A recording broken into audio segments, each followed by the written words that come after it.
हाय दोस्त, मैं नीरज कुमार सिंह और हम लोग बात करेंगे खेसारी लाल यादव का। जो उनके साथ घटना घटी वो बहुत बहुत निंदनीय है।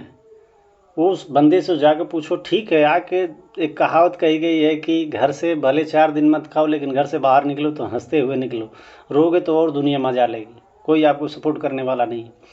दूसरी बात कि जो भी उनके साथ हुआ बहुत गलत हुआ। खेसारी लाल यादव के साथ जो भी हुआ बहुत गलत हुआ। लेकिन हम जो बात बोल रहे हैं उस पर आप लोग भी गौर कीजिएगा कि ये बात सही है या गलत है। खेसारी लाल यादव जी एग्रीमेंट करवाने गए होंगे तो उनके साथ भी और लोग होंगे। कौन एग्रीमेंट करवाया था? कंपनी वाले, खेसारी लाल यादव के साथ में और 2-4 आदमी। खेसारी लाल यादव जो भी बंदा था एग्रीमेंट करवाते समय, उनको आके अपना सफाई देना चाहिए कि क्या उनके साथ सही है गलत है, कैसे ये मैटर हुआ जो भी था उनके साथ। वो लोग लाइव आ ही नहीं रहे। क्यों नहीं आ रहे हैं भाई? नहीं अपना सफाई दे रहे, नहीं बता रहे हैं कुछ, क्यों नहीं बता रहे हैं? अच्छा ठीक है, वो लोग नहीं आ रहे हैं, उन लोग पैसा ले लिए या लेके भाग गए इसलिए नहीं आ रहे। लेकिन खेसारी लाल यादव को तो पता है ना कि मेरे साथ कौन कौन था, कौन कौन फ्रॉडगिरी किया है। उनको बताना चाहिए ना, नाम रखना चाहिए ना कि कौन कौन मेरे साथ था फ्रॉडगिरी करने में या एग्रीमेंट करवाने में या पेपर लेके आया था। अपना सफाई देना चाहिए। खेसारी लाल यादव जी भी नहीं दे रहे। क्यों नहीं दे रहे भाई? क्या मसला है इस पर? उनको देना चाहिए ना, वो भी नहीं दे रहे हैं। कंपनी वाले भी नहीं दे रहे। कंपनी वाले तो होंगे, कंपनी वाले भी नहीं दे रहे हैं कि कौन कौन उनके साथ में था।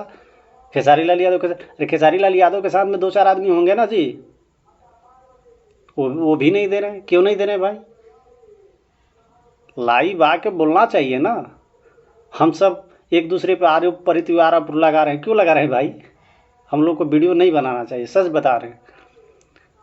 इन लोग को आके लाइव बताना चाहिए। बताओगे तब तो कोई जानेगा ना। इतनी भोजपुरी हमारी बड़ी है या छोटी है सब, लेकिन परिवार है ना। ऐसे आदमी को बाइकाट करना चाहिए भोजपुरी से। क्यों रहेगा भोजपुरी में? फ्रॉडगिरी करने वाला आदमी रहेगा क्या? नहीं रहेगा भोजपुरी में। उनको आके बताना चाहिए खेसारी लाल यादव को। हमारी राय है और आप सब भी इच्छुक होंगे ऐसे बातों से, लेकिन नहीं बता रहे हैं। क्या कारण है अब भगवान जाने, वो जाने। चलिए ठीक है, जो भी आपका राय है आप लोगों का कमेंट करके लाइक करके ज़रूर बताइएगा। तब तक के लिए जय हिंद। और मैं यही रिक्वेस्ट करूंगा कि जो भी परिस्थिति से आज खेसारी लाल यादव जी गुजर रहे हैं उनको भगवान मदद दे और सहनशीलता का एक श्रेय दे। चलिए जय हिंद।